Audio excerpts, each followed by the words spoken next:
Olá, sejam bem-vindos a mais uma entrevista Vida Nova. Meu nome é Jonathan Silveira e hoje nós estamos aqui com o Dr. Daniel Strange para falar um pouquinho sobre o seu livro que acabou de ser publicado pela Vida Nova, Conectados, Relacionando Sua Fé com o que você assiste, lê e ouve. O Dr. Daniel Strange é PhD pela Bristol University, especialista na relação do cristianismo com outras religiões. É presbítero na East Finchley Baptist Church, diretor do Crosslands Forum e casado com Ellie, com quem tem 7 filhos. Welcome, Dr. Strange. Thank you for accepting our invitation for this interview. And it's a great pleasure to have you here to talk a little about Plugged In, which is an incredible book. Thanks, Jonathan. I'm really pleased that you've decided to pick up the book, and looking forward to talking to you now. Oh, great. Dr. Strange, I'd like to start by asking you to say a little bit about why you wrote this book. As we know, there are many books about cultural engagement from a Christian perspective, and it seems that this has been a growing area of interest among Christians. I'm also aware that this is your own area of study. So in light of this, could you tell us a little bit about how your book is different and what brought you to write it? Well, for the last 15 years, Jonathan, I've been teaching those who are going into pastoral ministry. So I've been lecturing at a seminary, and I've done a course called Understanding Culture or Cultural Exegesis to help potential pastors understand the culture around them and how we really engage in a Christ-centered way. And so after teaching this course for many years, I decided to write it up, but I wanted to do it in a way that would be accessible, not just for those studying theology, but for any and every Christian. So the book is meant to be for every Christian to be able to engage culture. And I just think it's a very important area that we understand. I think there have been traditionally many ways in which Christians have wanted to engage the world around them. And this is really trying to give a theological basis and then some practical ways in which we can engage based upon the Bible. Oh, that's great. Well, before we get into the importance of cultural engagement, I think it would be helpful to define culture. In your book, you spend a great deal talking about this concept, and I think the way you work with the various concepts of culture is very illuminating. It really opened my mind when I read it. And you end up with the following definition.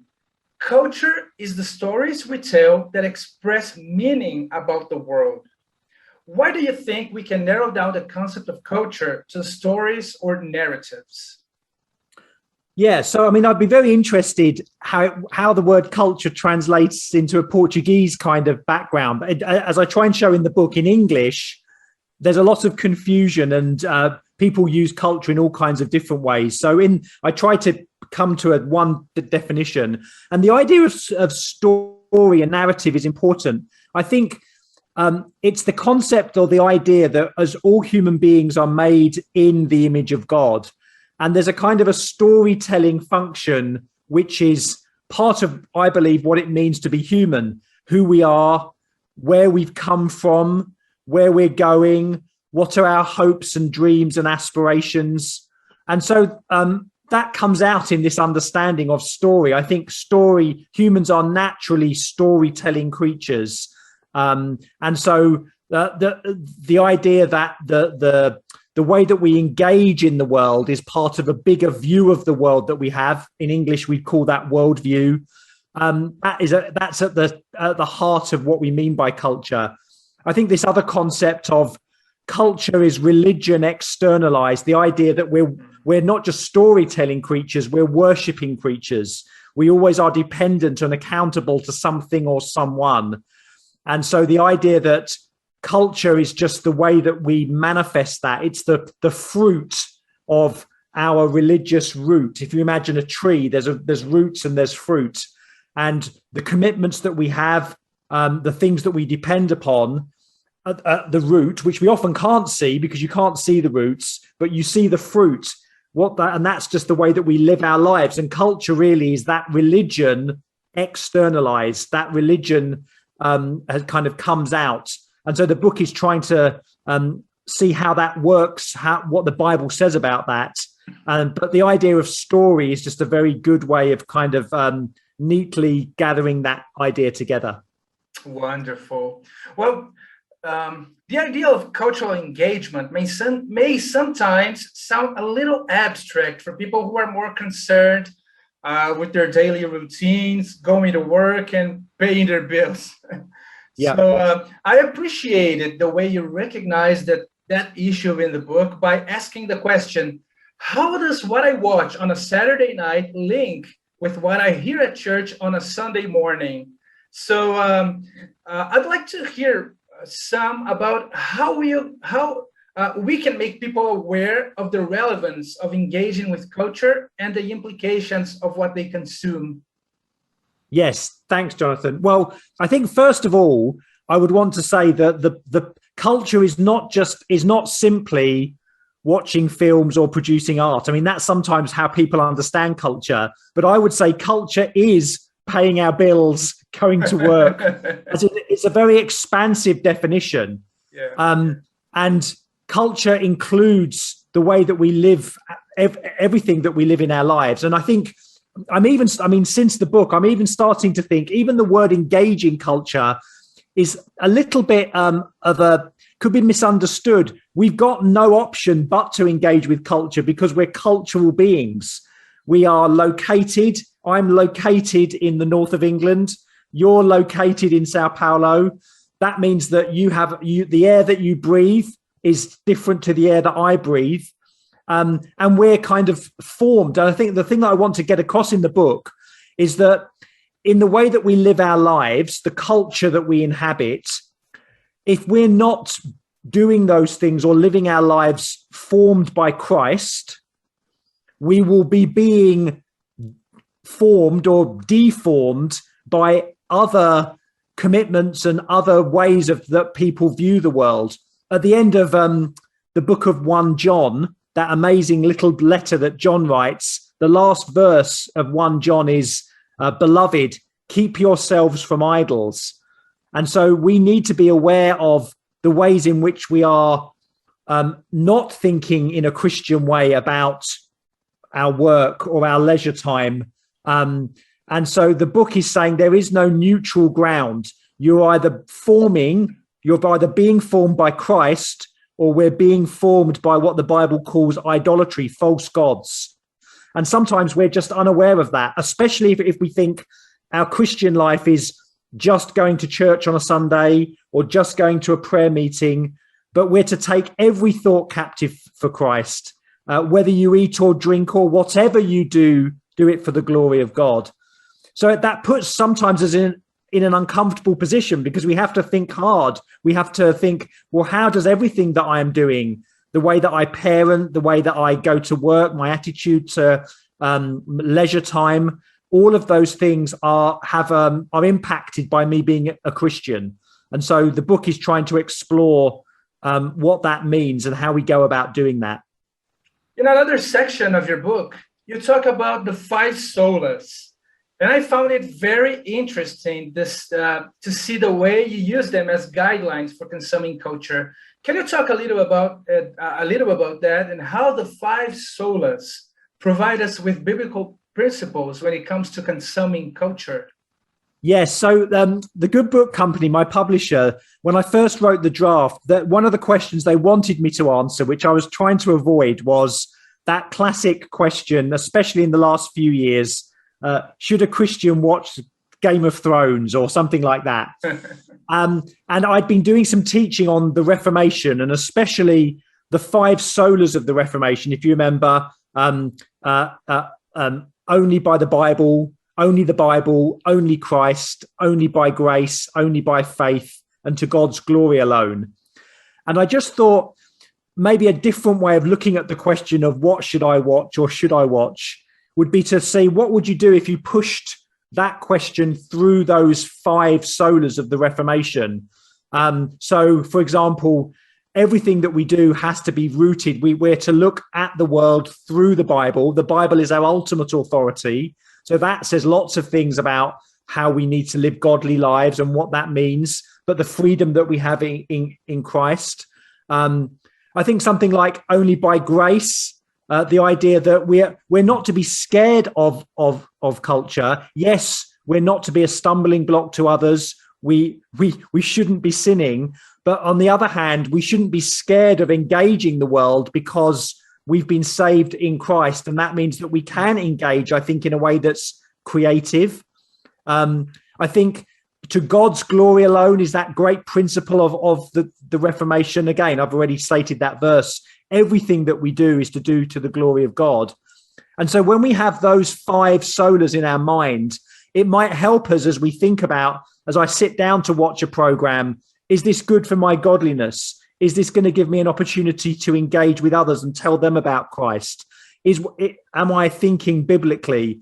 So it's meant to be just a kind of a guide, which people might find helpful. And so, yeah, that's how that chapter kind of came into being. Oh, great. Dr. Strange, when we talk about cultural engagement, we know that there are some people who turn up their noses when we talk about being relevant in the world. What would you say to people who tend to criticize the idea of making the message of the gospel attractive based on the idea that the gospel itself is an offense to our fallen way of thinking? Yeah, that's a brilliant question. And I think that gets to the heart of the book. And as you read the book, you'll come across this this term or this concept called subversive fulfillment. And I think this does answer the question. So if I can try and explain that in a way that would answer the question. So I base it a lot on 1 Corinthians 1. So in 1 Corinthians 1, Paul is very clear that the message of Jesus Christ crucified, is an offensive message to an unbelieving world. It's the opposite of what the world thinks. What God thinks is wise, we think is foolish. What God thinks is foolish, we think is wise. So in answer to your question, the first half of your question, the person who would say that is right. The gospel is offensive to those who are sinners. It does require people to repent, turn around, and come back to Christ. So I've got no problem with the offensiveness of the gospel. However, in that passage in 1 Corinthians 1, while the gospel is offensive, Paul talks about 2 ethnic groups, 2 groups of people, Jews and Greeks. Jews, their story, their kind of way of viewing the world, their culture is around the idea of power and signs. Greeks look for wisdom. That's what Paul says. So you have 2 groups. Now, if the gospel message is just simply preaching Christ and as an offensive message, why would Paul distinguish between those 2 groups? But what Paul does is he says, yes, the cross of Christ is offensive, but to those who have been saved, Christ is the power of God and the wisdom of God. Now, some people might say, well, Paul, isn't that a felt needs gospel? You mean Greeks were looking for wisdom, and now you're saying Christ is wisdom. And Jews are looking for power, and now you're saying Christ is power. And I would say, yes, because that's what it says in the text. But Christ is power and Christ is wisdom in a completely reverse way, an opposite way, a subversive way to the way that Jews and Greeks were looking for it. So in that sense, this idea of subversive fulfillment says, yes, the gospel both confronts every culture, but it also connects with every culture as well. And that's what Paul does as he goes to Athens, isn't it? He looks around the objects of worship and says, people of Athens, I see you're very religious, for as I wandered around your objects of worship. So again, in answer to your question, the gospel is offensive, but the gospel is also, it's an appeal for people to repent, but it's also appealing. It is attractive because it connects at the deepest level with humans' desires. And I think, finally, in answer to this question, as I try and say in the book as well, from the biblical perspective, people are very messy beings. We're both running to God and running away from God at the same time. Romans 1 says that we know God, but then so many other places say that we don't know God. And so the idea of subversive fulfillment really takes that idea and uses it. So yes, confrontation and connection, subversion and fulfillment. And sometimes I think some Christians are very good at the confrontation and not very good at the connection. And some are very good at the connection, but they're not very good at the confrontation. But it seems to me in the New Testament, especially, and with Paul and the other apostles, they seem to be able to do both at the same time. I hope that answers that question. Yeah, it does. It's wonderful. I was going to mention, you mentioned the Paul speech in Athens, and it's a great example of keeping the balance between connecting and confronting. But in light of Paul's apologetic/evangelistic speech in Athens, what would you say are some of the unknown gods of our culture that we as Christians should see as an opportunity to connect and confront? Yes. Well, I think the unknown, I think the first thing I'd want to say, Jonathan, is that what you need to do in your Brazilian context as you read the book is to work out the unknown gods for Brazil. I can only talk about it in terms of the West and the UK. Yes. But some of these things are global, so I understand that. Yes. And it's interesting, isn't it, that I think a lot of the unknown gods that we have are distortions of Christian truth. Remember that idols are always, we would say, parasitic. They're kind of they're based upon a truth that's been distorted. So if we think about the big unknown gods that we're dealing with at the moment, in terms of what does it mean to be human, or the issue of identity, or issues to do with sexuality and gender and race,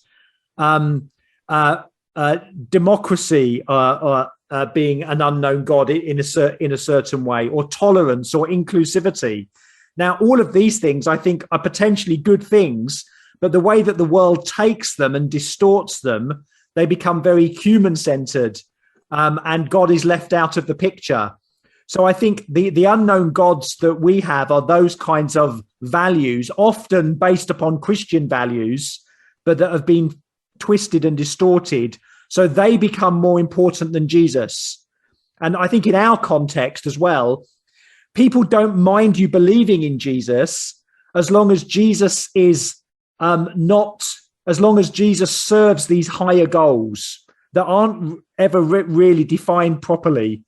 So they would be some of the unknown gods. Now, of course, some of the traditional ones that are still around are materialism, money, or sex and relationships, power. I mean, that's something that we're thinking through as Christian churches at the moment, how we hold power and what that means for church leadership, especially.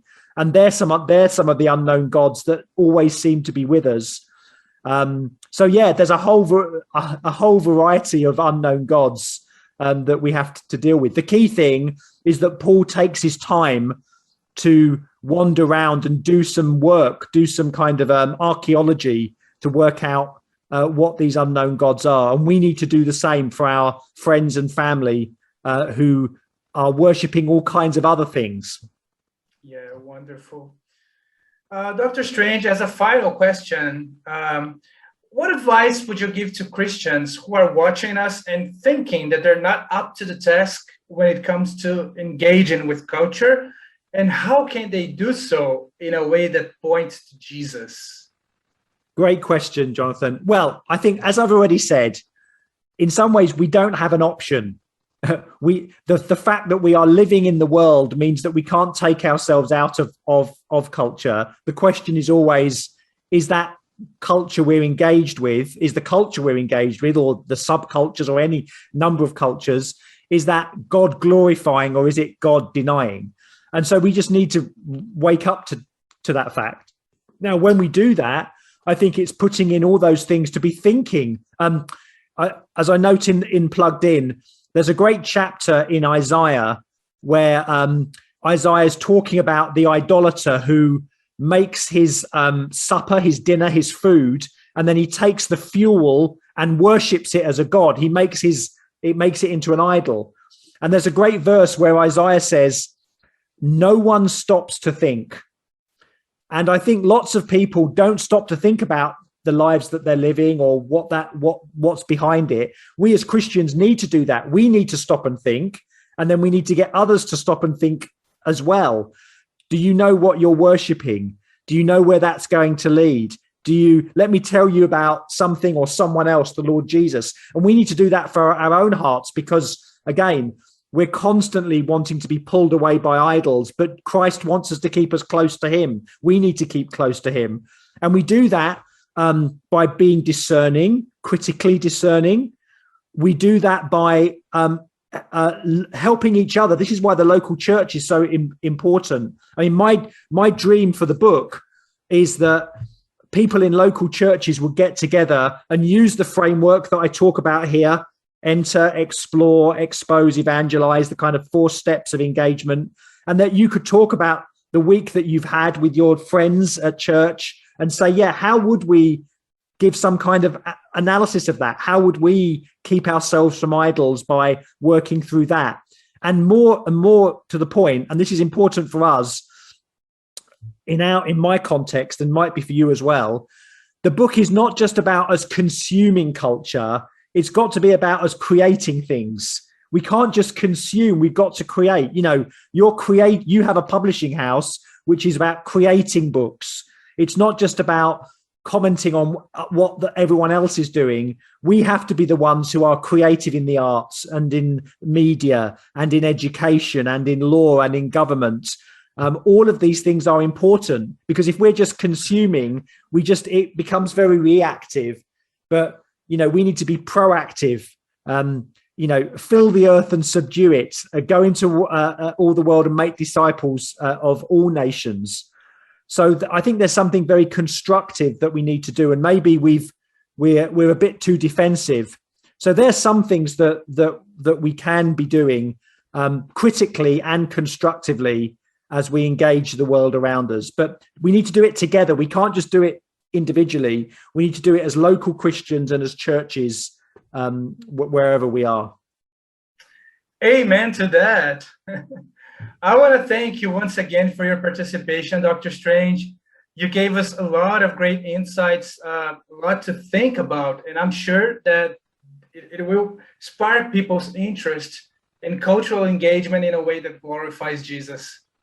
Yeah, and again, I mean, you can contact me through Crosslands Forum. I'd love to know what some of the issues that you're dealing with in Brazil, what that means in your context, because I think this isn't just a book for people in a certain context. It's meant to be, I am in a context, but it's for people, Christians all over the world in their particular context. And that's how we learn from each other. Sometimes you Brazilian Christians will see blind spots that I have in the UK and vice versa. And it's the global church working together. And that's something wonderful about the church, the global church, isn't it? That we can support each other as we try and live for God. That's great. Well, com isso, então, nós encerramos a nossa entrevista. Lembrando que você pode adquirir o livro Conectados, do Dr. Daniel Strange, no nosso site vidanova.com.br. Se você gosta de Cosmovisão ou deseja uma introdução sobre o assunto, certamente você será muito edificado com a leitura deste livro. Então é isso, pessoal. Obrigado a todos que nos acompanharam e até a próxima.